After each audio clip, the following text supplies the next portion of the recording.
Good afternoon, everyone. Hope you're good, and you'll be pleased to hear that there's no blaring music or video, just because we're having a few problems with the browser and our stream at the moment. And so, hopefully, you can hear me okay. But essentially, we've just got to try and modify things for another few days. I think next week it's going to sort itself out. But we have a brilliant guest on today, and as you might have seen on the titles, we're talking about vaccine hesitancy.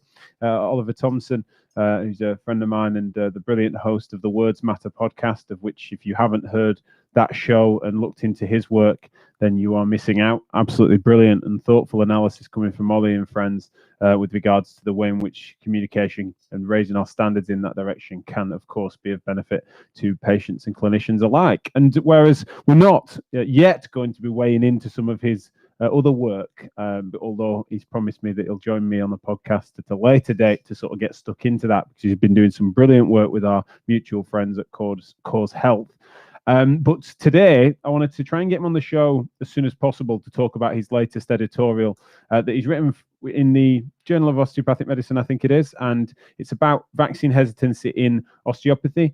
For those that don't know, that is Ollie's background. He is an osteopath by training, however, famously professionally agnostic, little like me, in that we both identify more strongly as MSK therapists who are less bothered about the specifics on professional identity, although fascinated by those variables. I don't want to put words in his mouth, but essentially, I think that a lot of the things that he discusses in this editorial are incredibly important for us all to reflect on, as well as understand our own personal biases in that direction. So hopefully, if the technology behaves itself, do let me know if you can hear me okay, and particularly once Ollie's on, and do get stuck in on the comments section if you can. You know what Fridays are like. Usually you guys are all a bit more animated. But without further ado, Ollie, can you hear me? I can hear you and see you. Fantastic. Lovely. Right. Now, I'm going to get you to jump in and tell me a little bit about how this piece came about and a little bit about it. But before I do, I just want to ask anyone that's tuning in live to let us know what your take is on the vaccine at the moment. Have you had it? Are you going to have it? Are you hesitant? If so, why?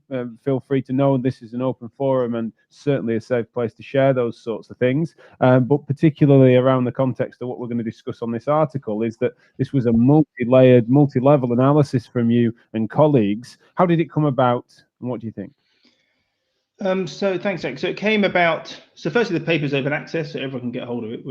That was important to us. Well reminded. I've just look. It's in the show. It's on the titles, and I've just posted it in the chat as well. So yeah, that's all clickable. Do have a look at that. In terms of how it came about by some observations that a couple of the authors had on social media and some sentiments around vaccine hesitancy. Anti-vax. Vaccine hesitancy is a new phrase that's used rather than anti-vax or vaccine skepticism. So it was initiated by that. It also at the same time when the vaccine was being rolled out. So we kind of put two and two together, combined with the kind of background of osteopathy being this kind of natural therapy, and it rejects medical interventions historically. So we wanted to really just put a piece together to articulate that view and not necessarily point big fingers at professions or parts of the profession, but just to kind of raise awareness that there's a potential here, and to suggest further research into vaccine views amongst osteos and probably others too. Sure. And so is bringing this forward in osteopathy specifically, does that make you a bit of a heretic? Are you going against a particular wave, or is it more a fringe? What's the sort of so we don't. Truth is, we don't know. There's no empirical, apart from empirically me witnessing on social media, but there's no published work about that. So all we can really go by is anecdotal stuff on social media, which, I mean, people are doing social media analyses now on vaccine views. So in a way, social media provides empirical evidence. So I don't know. Our sense is, or certainly what has been overwhelming, is the response to the paper, which has been, 90+% positive. Right. For sure. So people, I think we're giving voice to many parts of the profession which are kind of tired and kind of fed up with some of the views which we were alluding to. So no, we're not. It's certainly not a big issue in any profession really. And I think within osteopathy, it is a small but noisy group. Now, I particularly like the language, especially in its. I mean, it's a great paper, and people need to read it and not use this as an excuse not to. But essentially, its opening paragraphs are appropriately careful, and I think the term vaccine hesitancy, especially in the context of COVID, is an appropriate separation from anti-vax, which until recently certainly involves the sort of typically the Andrew Wakefield school of thought, in which there's been some scientific corruption that's occurred, in which there's been inferences of vaccines being causal to autism and the like. But then beyond that, really, as to a real well of misinformation that can then be on well established from smallpox and onwards, the incredible feats of science and stuff that have been incredibly well validated over the course of time.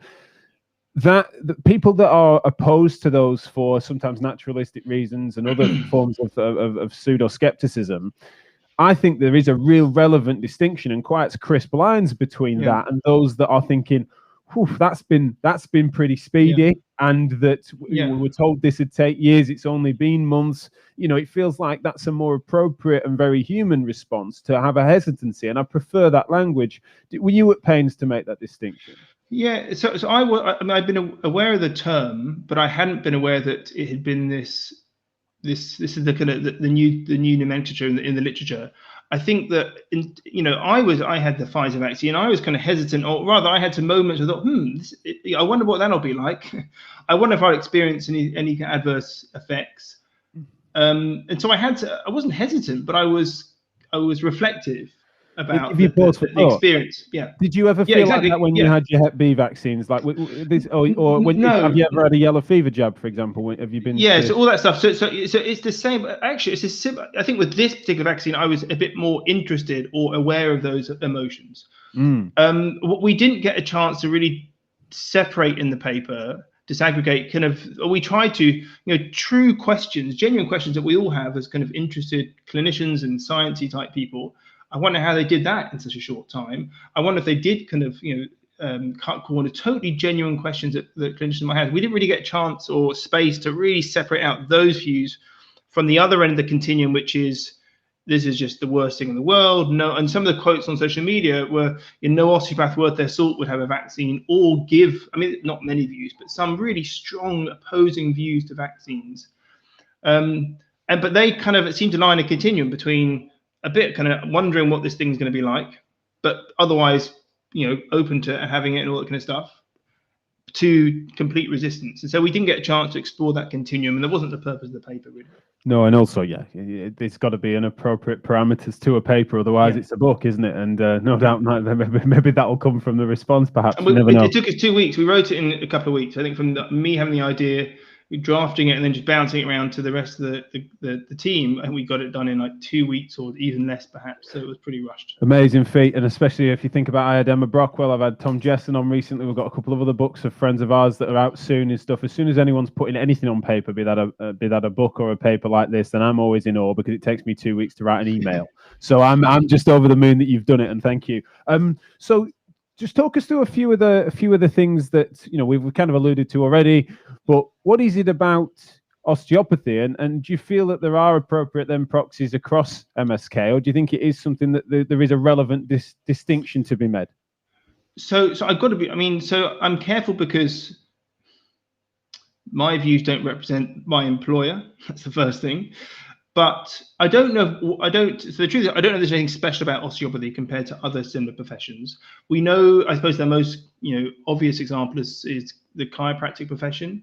They have kind of similar historical emergence and events around their development.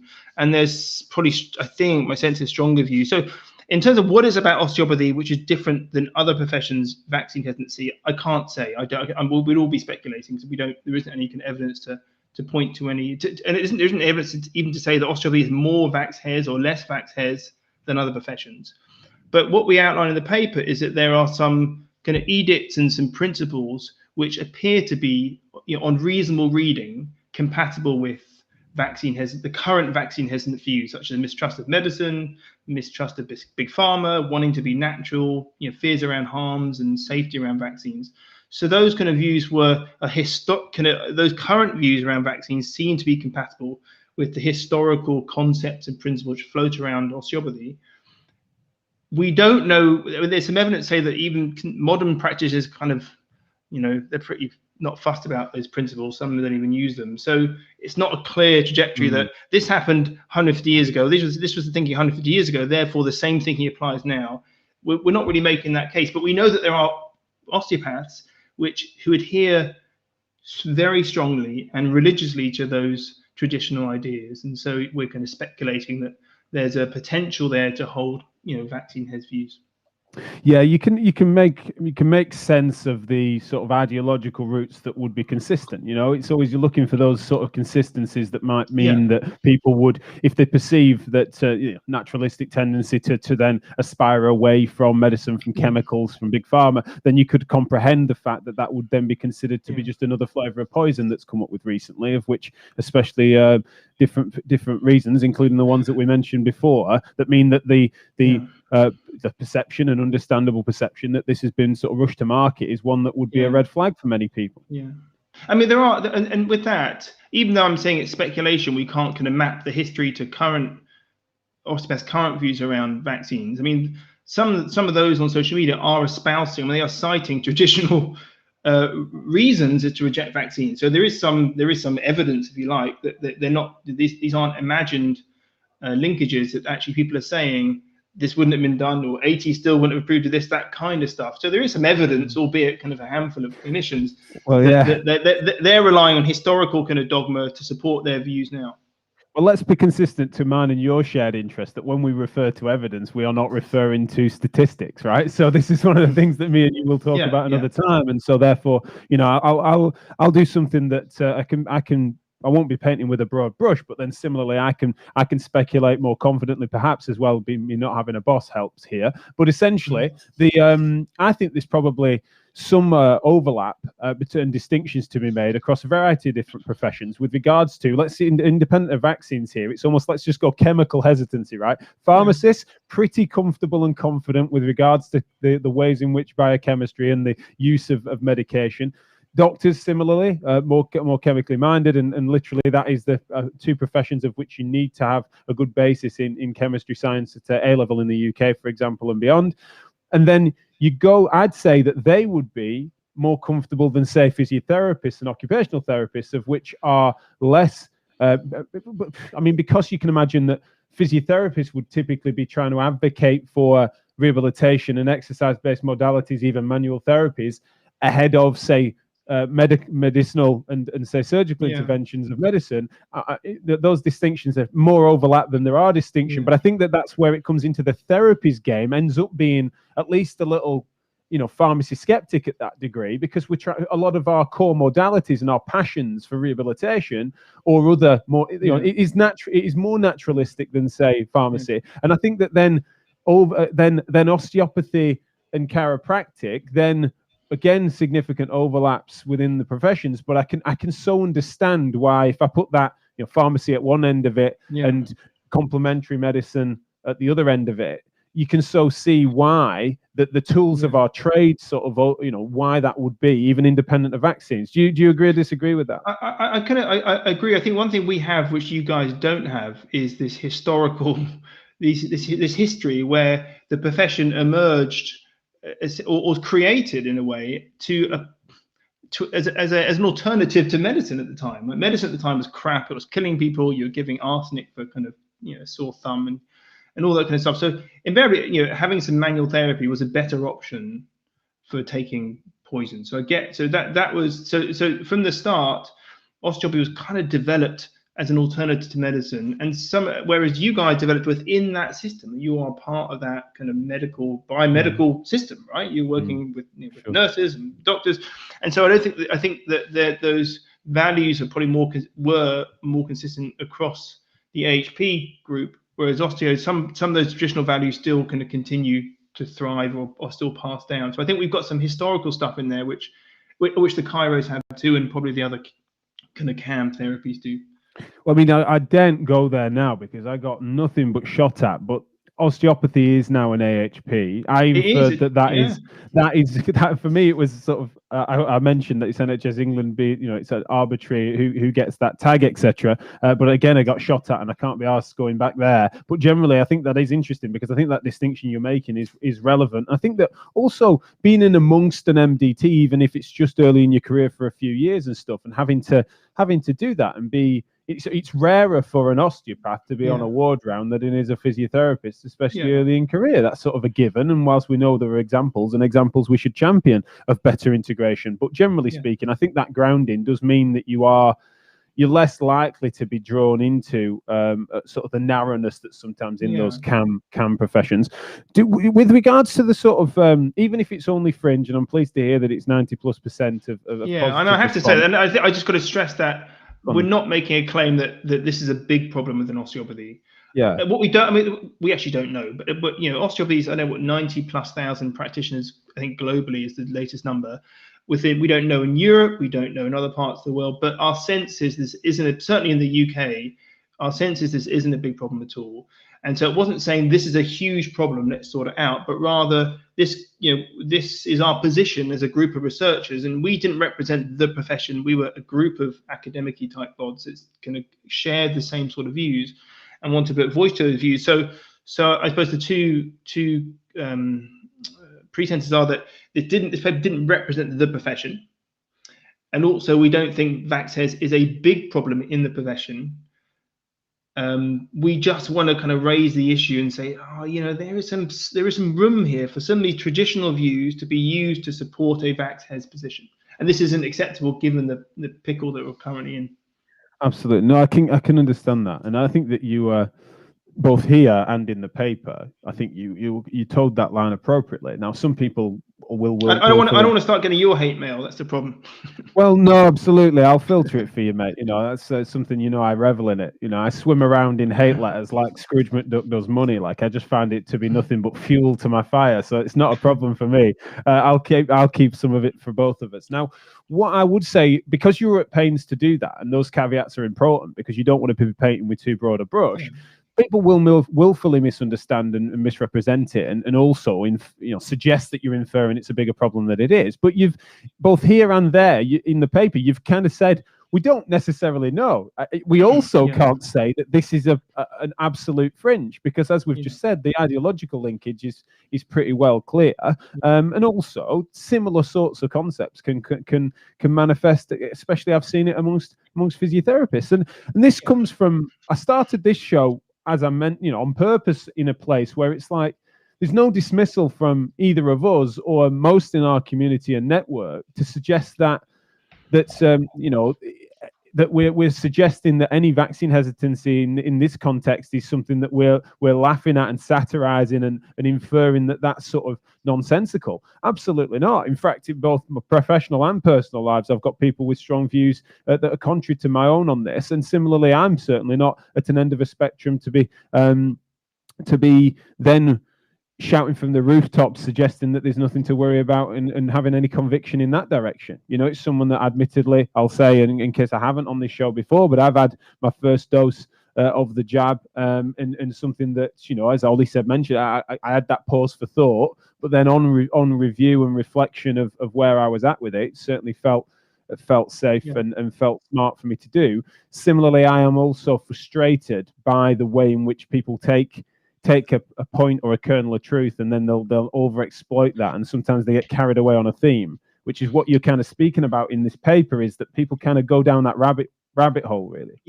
And there's a confidence in the literature in the field, which I'm just always amazed that clinicians have, that they can read in-depth immunological papers, and probably half these people, without being mean, but they probably just about passed their dissertation project, were able to read this stuff and infer kind of messages or create messages in terms of public health to their patients, which always amazes me. So I think one of the things we wanted to put across in the paper was just this, at least in the UK, but elsewhere, anywhere where even if osteopathy is not regulated, but this public health duty, you have a duty, whether or not you have personal beliefs about vaccines, a professional expectation is to protect your patients and your kind of local community. And you are kind of obliged to use credible information for that, and not provide false or accurate messaging. That's what we were kind of trying to push. So there's a professional expectation there too. Do you have any sympathy for the distrusting gatekeepers, be that medical or mainstream media gatekeepers that otherwise that's why people don't feel like what you're describing as being credible sources, they would just dispute. And so, do you have any sort of sympathy in that direction? Yeah, no, I mean, I don't understand it. I mean, I don't know who else. The scientists that make up Public Health England and the NHS. These are the best we've got, and we don't have any better scientists. And if we don't believe them, I don't know who we do believe. And so I guess it's that lack of faith in, or lack of or trust in institutions, which I think also underpins some of these views that when you've got individuals disputing, I mean, the pandemic, we've got individuals disputing the pandemic, also just the number of deaths, that once you get to that level of skepticism, it becomes quite hard to make any sort of progress. So no, I don't know, because I mean, the same messages about obesity and cardiovascular disease that we will provide to our patients come from the same institution. So, but on this particular issue, on vaccines is quite different. And this is curious, isn't it? Well, we can't pick and choose like that if you're going to be vaguely credible, of course. Yeah. I suppose, and this is something I'm just going to put out there, and definitely you can keep yourself away from my opinion on this, Ollie, of course. But as a general rule, I make an appropriate distinction between some of the frustrations on policy that have occurred. Particularly, I'm speaking in a UK-centric manner here, where I can so understand and personally hold, and I've spoken on this show before about frustrations over some of the policy, the politics, the way in which the Quangos have managed and behaved in this instance, the fact that there might not be an appropriate trade-off occurring between public health and economics, or public health and mental health. There's some things there that the just how draconian or not, and I'm obviously weighting an opinion even by using the word draconian, but how heavy-handed a lockdown should or shouldn't be. Right? These are all interesting discussions, ones of which we've had on this show and will continue to. That, whilst I can understand it considered within a Venn diagram that has then this vaccine is part of that conversation, for me, I think that it's completely compatible. At least I'm justifying this to myself and to you as an audience, is that I hold massive frustrations in that direction, in which I don't see there being a sensible needs-benefit analysis that's constantly occurring. I don't think the public have been well involved in this. I don't feel as a healthcare professional that's been considered well. However, similarly, the conspiracy that would be required for me to feel like there is whatever level of likelihood that I was injected with a microchip a few weeks ago, let's not pretend that isn't a leap, right? There's reasons, there's realms of skepticism, and then there is a massive jump that is occurring, and we're not talking about Joe Blogs, we're talking about medical professionals that have got a duty of care, and that's sometimes a distinction that needs making. Yeah, and it's the questions that were coming back a lot on social media over the weekend was the lack of evidence around long-term effects, and again, it's a perfectly fair question. But there are also perfectly fair answers as to why there shouldn't be long-term effects, or we think there won't be long-term effects. And I'm certainly no vaccinologist by any stretch of the imagination, but if we were to wait 5 or 10 years to get that data, we'd never really have any medicines. I mean, particularly at a time now when we need it quickly. So I think there's just this, I suppose, intellectual dishonesty that people are. And again, I'm speaking for a small, and maybe I'm just venting my last weekend's experience on social media, and this is therapy actually. But there are, I guess, the cognitive dissonance, which is apparent, which we all see. Yeah, I get that. I think as well, we've just to try to understand as to how we can try and find an appropriate balance where no one's coming across as narrowly dismissive or condescending or patronizing, but then similarly, we've got to try and find a way to not indulge some of the worst things that can only accentuate paranoia, both in the person that's saying it as well as those that might be listening to it. And so that's the thing, is that what I'm open source conversations and always wanting to get all the cards on the table, forever using that analogy. It just feels like something that we need to also be responsible as to how we have those conversations. I want to bring in a few people from the chat. Thank you for those that are passing comment. Also, for those that haven't seen it or are viewing on a platform that the comments don't appear, then there is the link both in the titles and in the chat to the article in full, which is open access. Let's have a little butchers. Thank you, Kim. She said that she had her first dose of Pfizer, pleased to allow access as a student going back on placement next week. Change of policy to allow students to give them much more confidence to go back on the wards. I think there's a lot of people that are feeling that way, is that sometimes that people are, despite sometimes a bit of hesitancy, the fact that that vaccine has sometimes empowered and unlocked people to feel like they can engage with the world in a better manner. I imagine that's something you've been hearing about from people as well, Ollie. Yeah, there is. I think, and I'm going to answer your question with a different point. Do it. But what I think is, I think there's also this, those that are hesitant seem to, some of the reasons are, this isn't my job, it's not outside my scope to provide any information, I'm going to remain neutral. And that came across. That was a kind of the weaker end of vaccine hesitant views, where clinicians were, well, I'm not an immunologist, I can't make any recommendations, so I'm going to sit back and let the patient make decisions themselves. But I think remaining neutral on this point, in a way, says quite a bit. Yeah, well, I try, and I bet the thing is with that, and I hear that, and I hear it across various different things, is that the mechanism of effect of interventions is like a personal obsession of mine, right? That's one of the things that's been primary to my own thinking with regards to reflections on evidence within my own profession. So I wanted to apply that same logic once I started to pay attention to the vaccines. And when it comes to what about the long-term data and what about the potential, then of course we've had massive scandals in pharmacology through, you know, the obvious ones being, he says obvious and he's forgotten the bloody term. Birth deformities and thalidomide, of course. Yeah, right.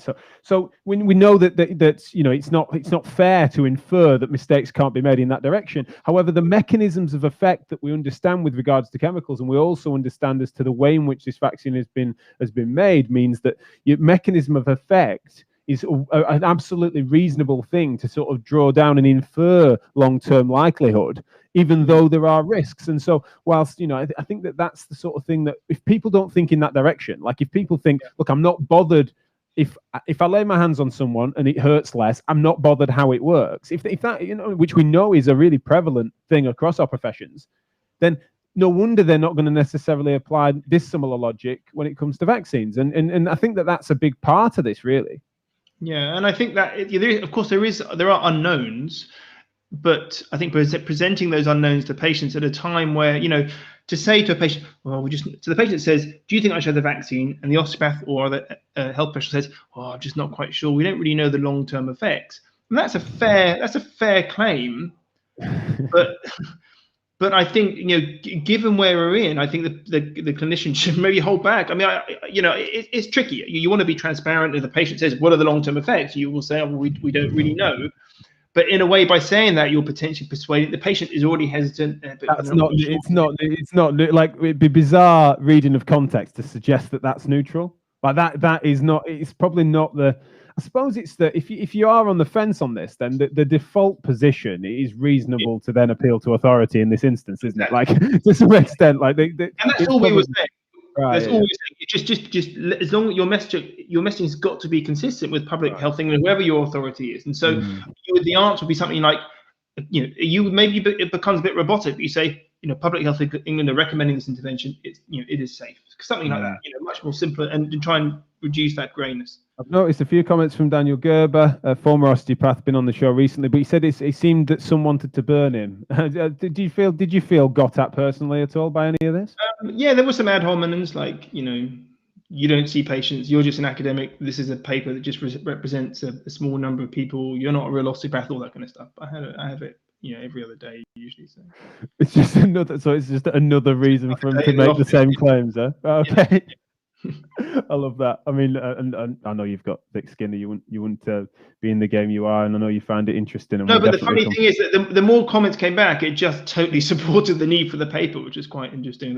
People didn't seem to realise that. They don't realise that either, do they? They're self-fulfilling prophecy. So yeah, you need to write a follow-up that you wouldn't have otherwise written. Matt Scarsbrook said, I think it's another factor here is scientific reasoning throughout the pandemic has been passed through a political filter. Yeah. Perhaps there's an unfortunate perception in general that the science and the politics are one and the same. What's your thought on that?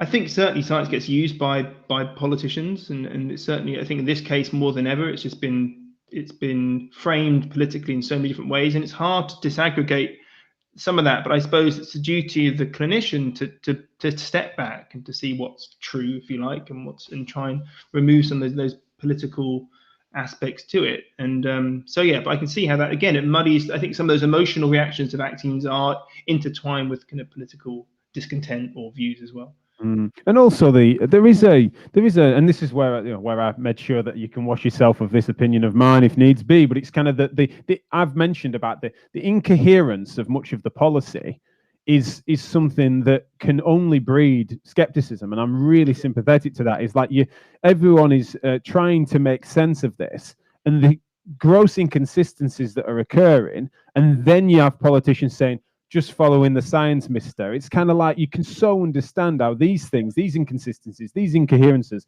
will only breed that and allow for that to flourish rather than nipping it in the bud, because you can't triangulate it, you can't make sense of it. Actually, the things become ideologically consistent because they fill the gaps where there are other inconsistencies in policy. So I have a lot of sympathy in that direction, but I also feel that your paper and other conversations like this might help to sort of tidy that up a little bit and offer some a route forward for us to make sure that we're consistent together and that we all move forward towards hopefully an opening up and a return to old normal. So thanks so much for your time and thanks for writing it, mate. Pleasure. Cool. How can people find out a little bit more about you, and also make sure you plug the podcast as well? So they go Twitter, either Words Matter or just my Dr. Oliver Thompson. You can listen to the podcast. You should listen to the podcast. It's brilliant. And I've copied the name off you, I think. So we've still got that court case going. Podcasts with the word matters in them, that's the gold standard in our game, right? So just follow all variety of matters podcasts. And yeah, if Ollie keeps coming on my show to moment's notice, then I'll let the lawyers off and back them up a little bit. But thanks as ever, mate.